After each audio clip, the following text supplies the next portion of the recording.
Hello everyone, I am Malkin, and welcome to this painting tutorial. This is a painting tutorial dedicated to those of you who do not have immediate access or direct access to some of the paints available by Games Workshop.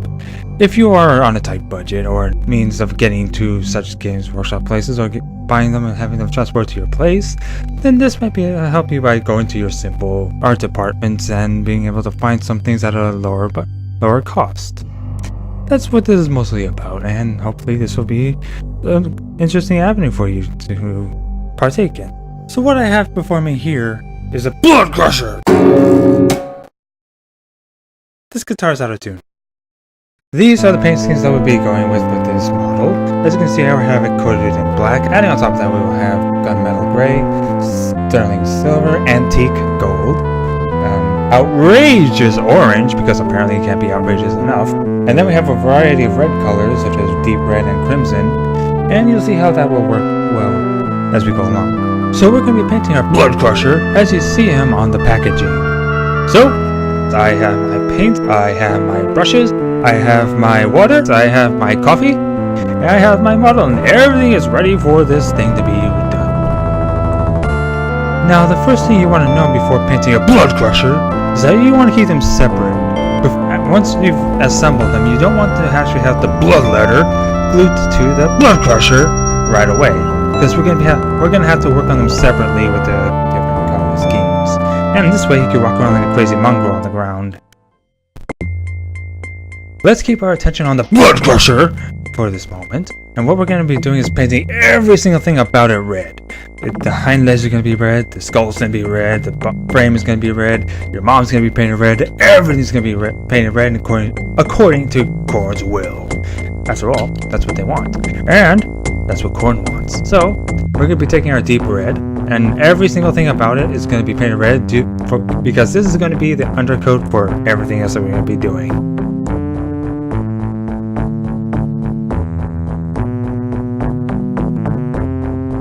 So turning our attention from the Blood Crusher, we're going to be moving our attention to the blood letter, and what we're going to be doing is using crimson instead of deep red as its undercoat.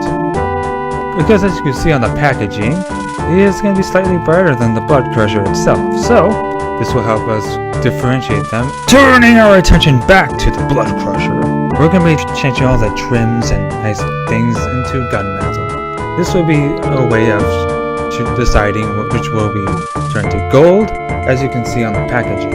Everything's going to be layered with gunmetal at this point, and we'll decide from there if we're going to be gunmetal to antique gold. Once you have everything painted gunmetal, it is time to decide what you want to turn to gold, with the packaging being a great help.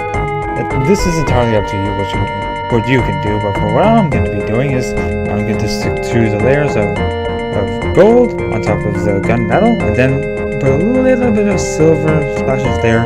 Oh, and if you're going to be doing some of the studs and the bolts and the spikes, be sure to be very careful. Cover it or quickly brush it away so that it doesn't get ruined. Next, we will be turning our attention back to the blood letter, where we're going to be putting some brown on this thing. We're going to be taking our umber brown. What we're going to be doing is putting all the brown on the tiny details that we have shown here on the packaging, where we're going to be putting the brown on his horns a little slightly, on his spiky fins on his back, or if you have the fins on his arms, you'll be putting them up there as well. And as added bonus, I'm going to be putting some of the brown colors onto the horn that he has of chaos, I guess is what it's called. Not that it really matters, because a horn isn't really an instrument of chaos. That would be an electric guitar, or something a bit deeper than that, something like that, a drum. That's what a real chaos instrument would be, not really this ugly horn, but we'll work with it for now. If we take a step back from the Blood Crusher and the blood letter, you can see that the black colors that were underneath are doing its work to get the tone exactly where we need it to be. However, as we look at the blood letter, you can see that it's matching the Blood Crusher a little bit too closely. So what we're going to be doing, there are two options right now. You can either use a bright red, a much brighter red, which can risk making him a little bit too bright, or you can go over it over the hide again with the crimson color. However, with that in mind, you might notice that on the blood letter there are different hide tones and stuff like that on the flames. So be careful when you go about this to get around his body and stuff like that. And there you have it. We are almost done. As you can see, the Blood Crusher looks really different and nice. As you can see, it's getting crude and horrifying and scary with the many different threads. Even the tongue is turning to gunmetal as well because it is not flesh, it is metallic. So you should definitely keep that in mind when you get to that point. And next, what we're going to be doing is painting the eyes. And this is the most important part. And this is where the orange will finally be used. We will put tiny specks into the eyes and make it look scary and creepy and nightmarish. If you want to put a glow effect, you can put a little bit on the bottom of the eye slit and then put deep red over that in order to have a slight glow effect, which will come out subtly. And next, here's an optional bit that you can do. If you have a much finer brush, you can go over all the iconographies on the Khorne Blood Crusher and put some orange in all of the single things to make it look like he's using the forges of Khorne. So, if you want to do that, good luck with it, and be very careful and fine with your brush. And there you have it. Your Blood Crusher is finally finished, and now you can go kill everything in its tracks.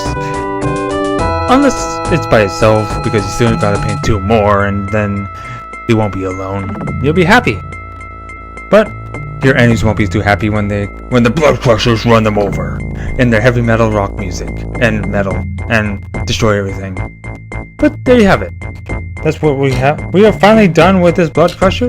I hope you found this insightful and what you can do with a tighter budget if you have purchased some of the paints that they have available. Thank you for your time, and I hope you enjoy further onward with great paints and a good plan tonight. Great creative options and choices and things and words that I don't know what to say. Thank you and goodbye.